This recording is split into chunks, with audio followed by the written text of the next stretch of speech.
being a sound investor really just requires a certain control of your temperament and the ability to know what you know and know what you don't know and occasionally act.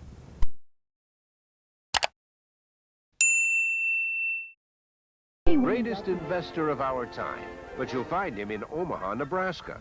He has billions of dollars, but his lifestyle is Midwest simplicity, and all that money is going to charity. He's been wildly successful, but says there's nothing to it. We're off to meet the Wizard of Omaha, Warren Buffett, next on Adam Smith's Money World.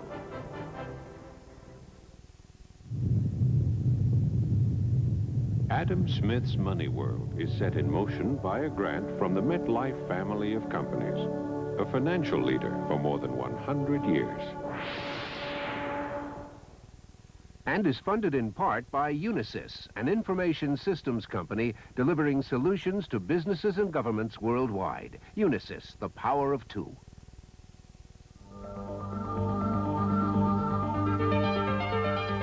Hello, I'm Adam Smith.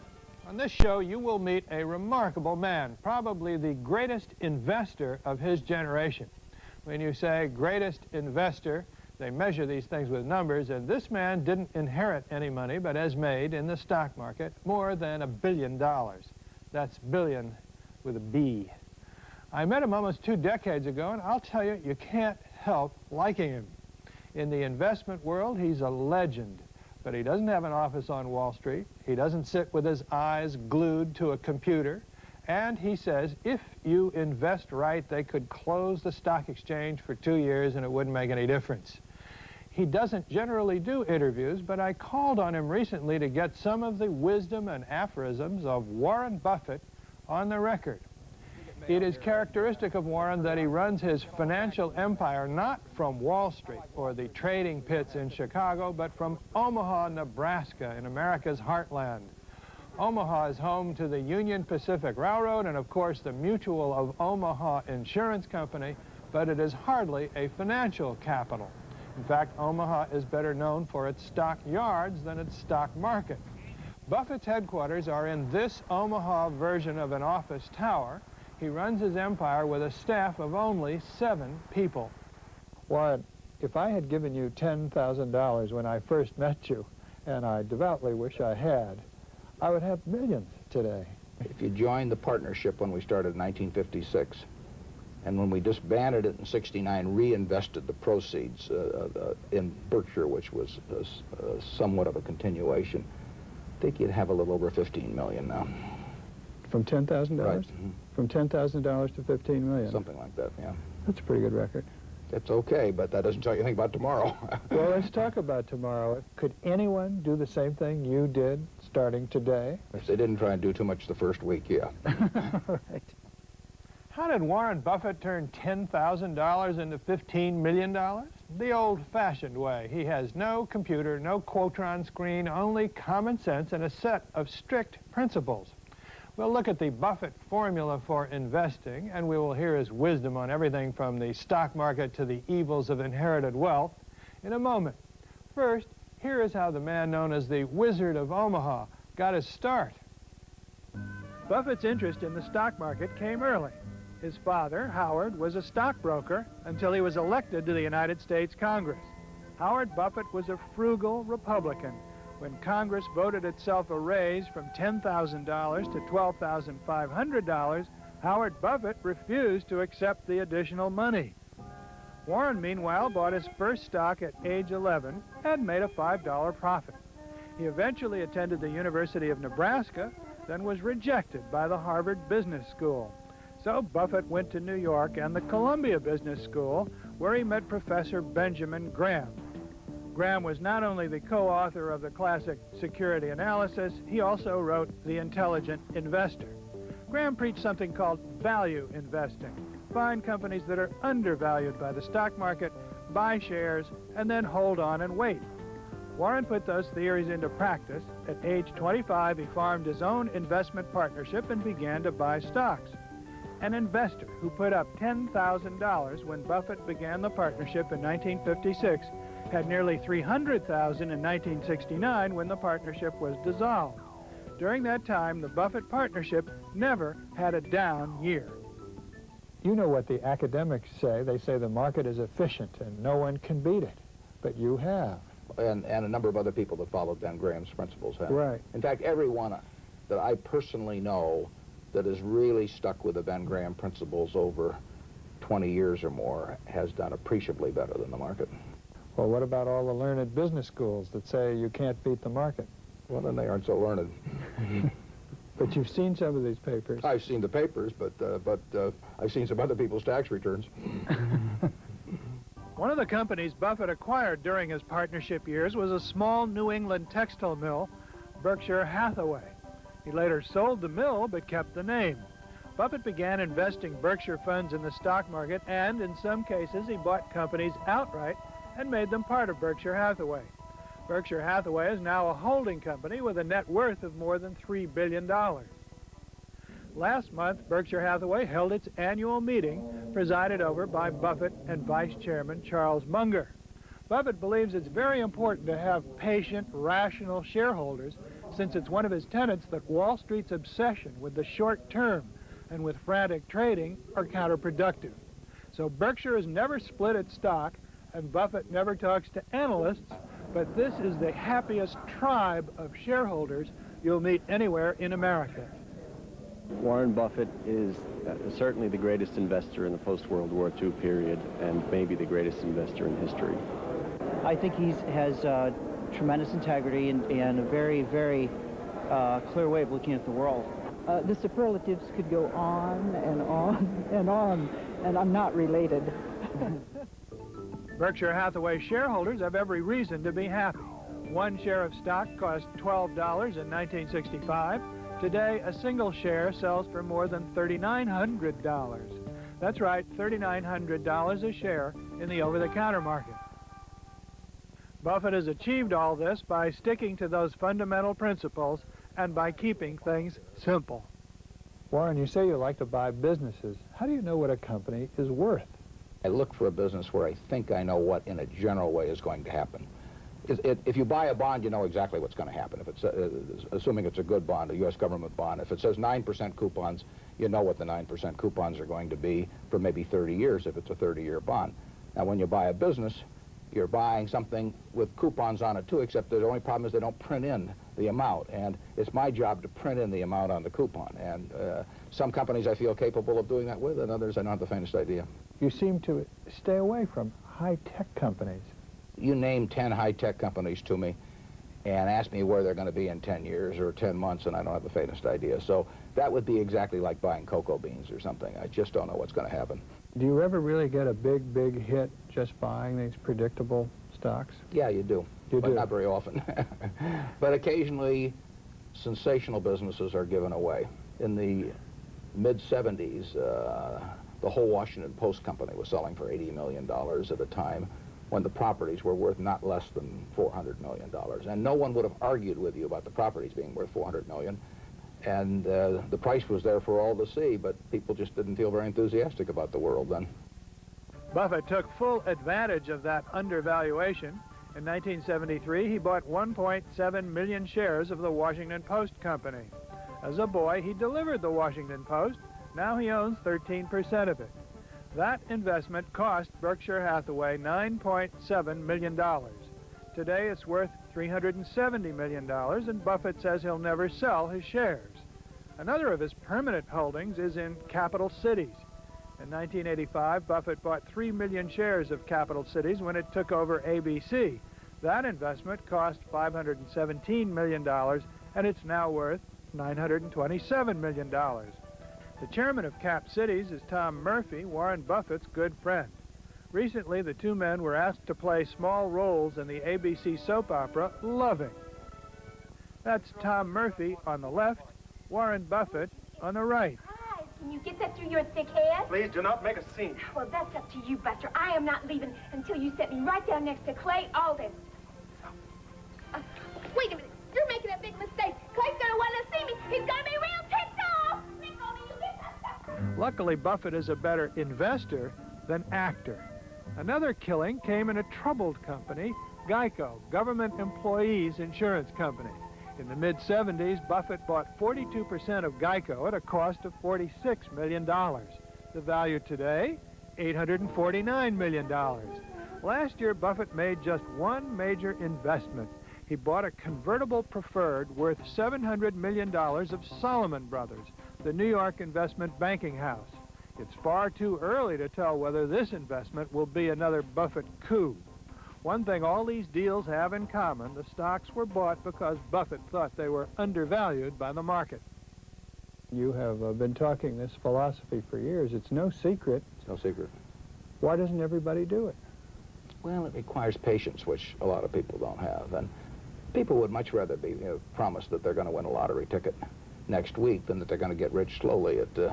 Gus Levy used to say that he was long-term greedy, not short-term greedy. And if you're short-term greedy, you probably won't get a very good long-term result. You've said they could close the New York Stock Exchange for 2 years and you wouldn't care. Can you explain that?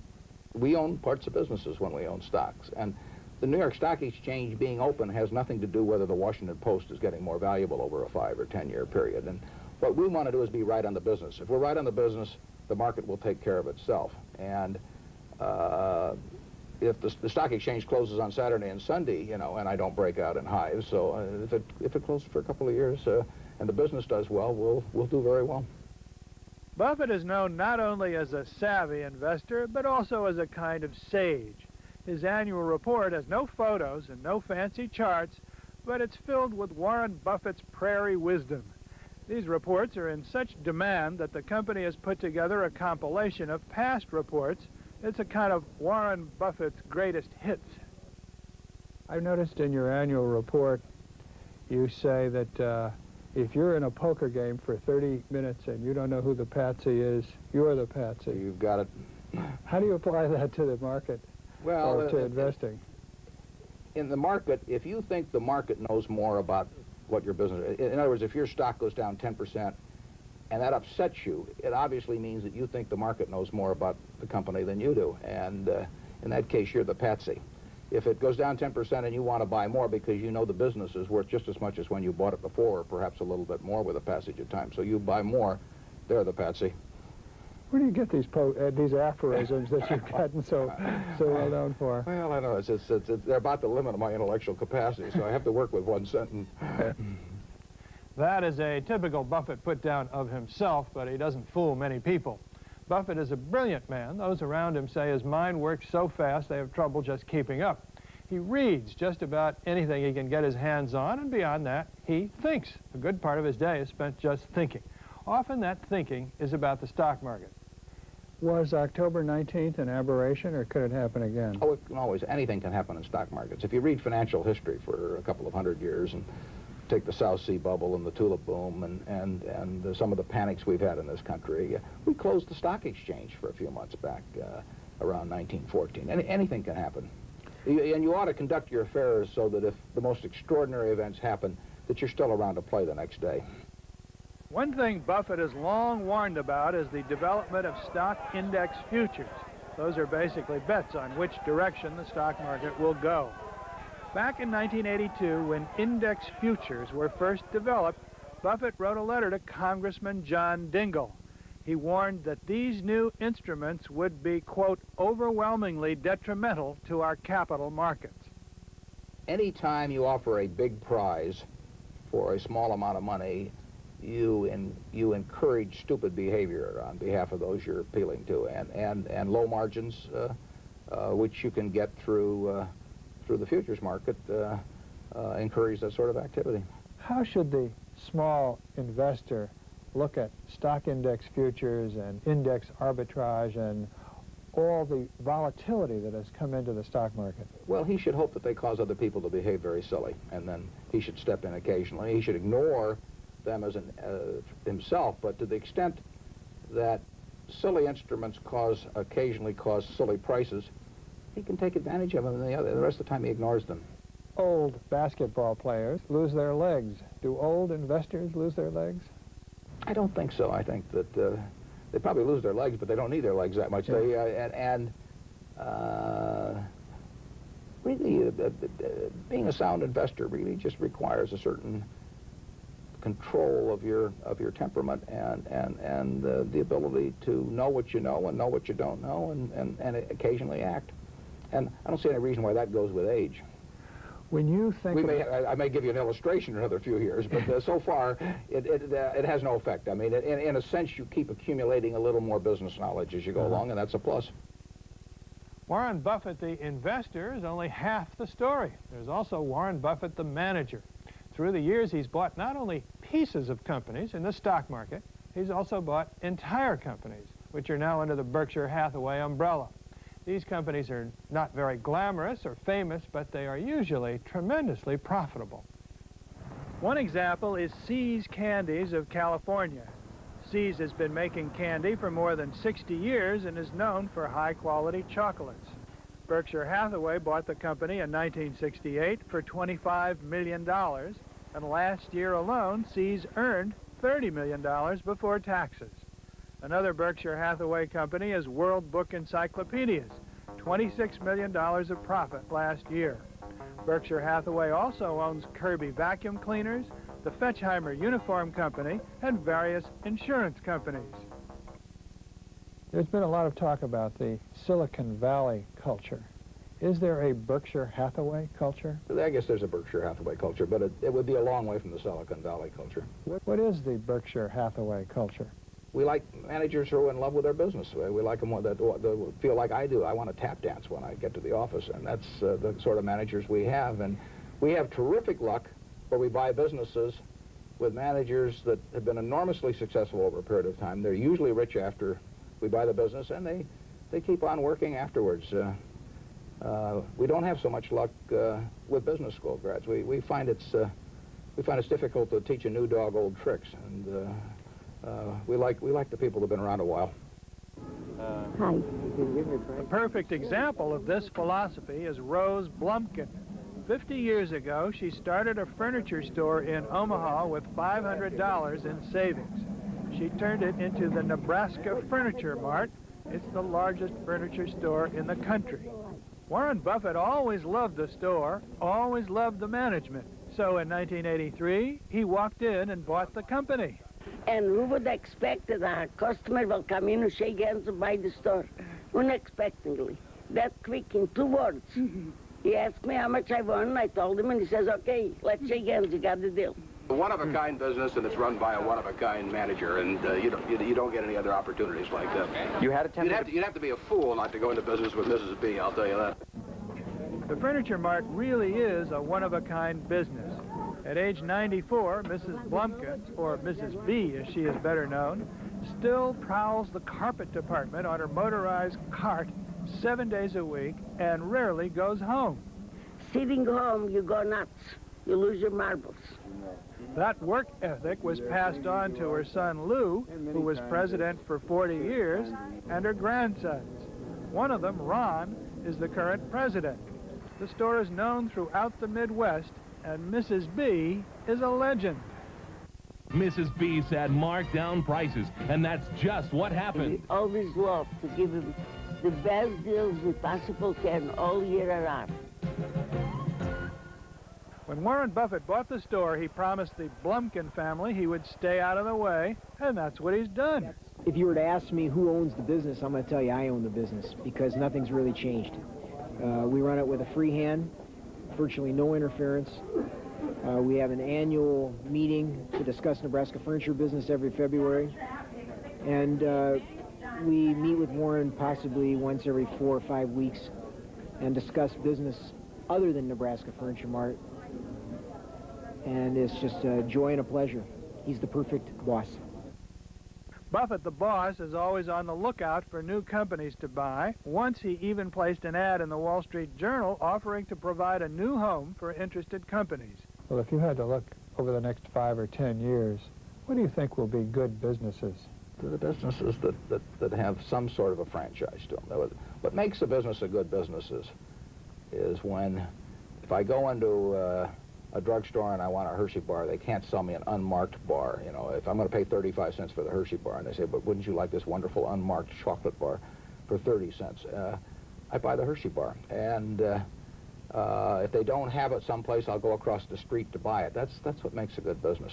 I don't feel that way about the carton of milk I buy. I'll take whatever carton of milk is in the grocery store's freezer or cooler. So it's the power of the franchise. It's the power of the franchise.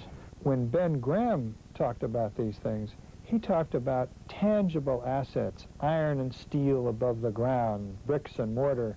But you've expanded Ben Graham's idea to this idea of the franchise, haven't you? I learned that subsequent to Ben. The principles of buying value and the margin of safety and the detachment from market, I learned from Ben. You might say that I learned the proper temperamental set from Ben.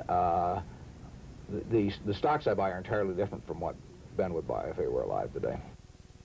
You might be skeptical about one thing. Does this billionaire really go to the drugstore to buy a candy bar and to the grocery store for a carton of milk? Don't doubt it. Warren Buffett lives in the same house he bought more than 30 years ago for $32,000. There are no fancy cars or designer clothing. He has rejected most of the exterior signs of wealth that you might expect from someone with his means. You still do your own tax returns? Yeah, pretty simple return. Really? Yeah, it's a very simple return. Warren, you have spoken for years against corporate perks, but you finally bought a corporate jet. I can't explain it. It's a total blank in my mind. I've given speeches against him for years, and I got to tell you, I love it. But you have the cheapest corporate jet of anybody in America. Well, no, I don't know if it's the cheapest corporate jet. It works perfectly for me, and I got to tell you that I have an untapped potential for that type of life, apparently, because it's made life a lot easier the last couple of years.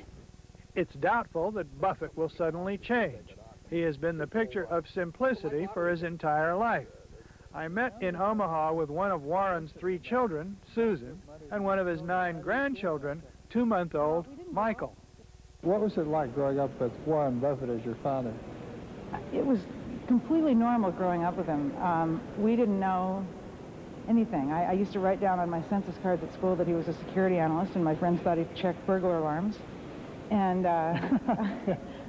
we didn't know. It was normal. You know, we lived in a normal neighborhood and didn't get cars when we turned 16 and didn't know anything about any money. Did he make you interested in the stock market at all growing up?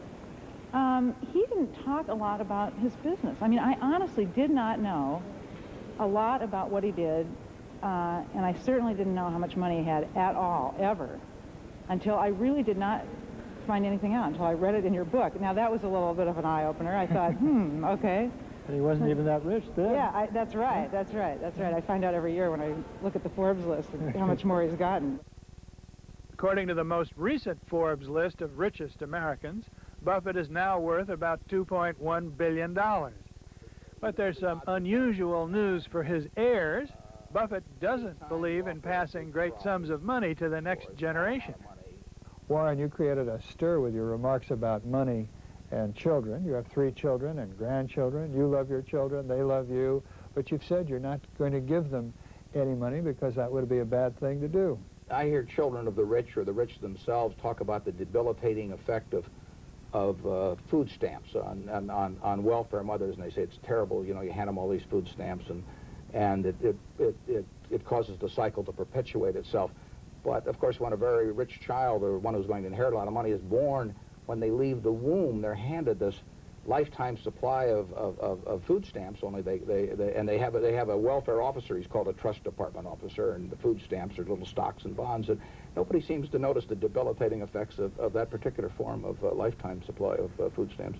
So I think by and large that if I'm going to be a sprinter, I will become a better sprinter in life if I sprint against everybody else leaving the starting blocks at the same time than if they say, because I'm Jesse Owens' child or something, I get to start on the 50-yard line. Well, how have your children felt about that? I think they feel pretty good. Yeah. Yeah? You have had a lot I'm not quite as draconian as I sound, but I'm quite close to it. Your parents have over $1 billion. Doesn't that sort of cramp when you think you have to get the kitchen fixed? Sometimes, yeah. Yeah. I have to tell you the truth about that. It's like you said, it would be nice to have some once in a while, and when you are fixing up the kitchen or doing something, you think, you know, he has $1 billion, and probably he could spare a little. But on the other hand, I think that basically what he's done makes a lot of sense as far as you know, raising kids and trying to put good ideas in their heads and not totally screw them up, which does happen with some people who get lots of money. Do you do this for the money? What does money mean to you?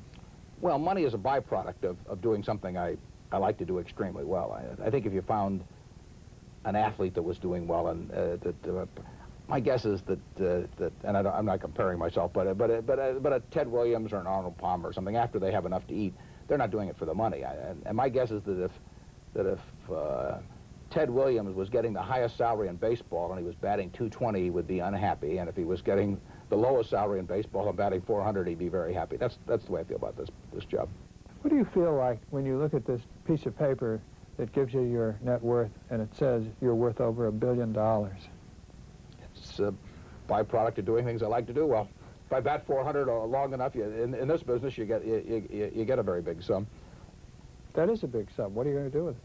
Eventually, it's all going to go back to society. With very 99% plus of it's going to go to society. It should.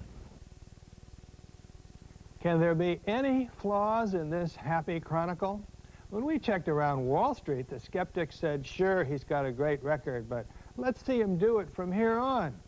And younger competitors who cut their teeth on computer programs think that operating without computers and futures is strictly horse and buggy.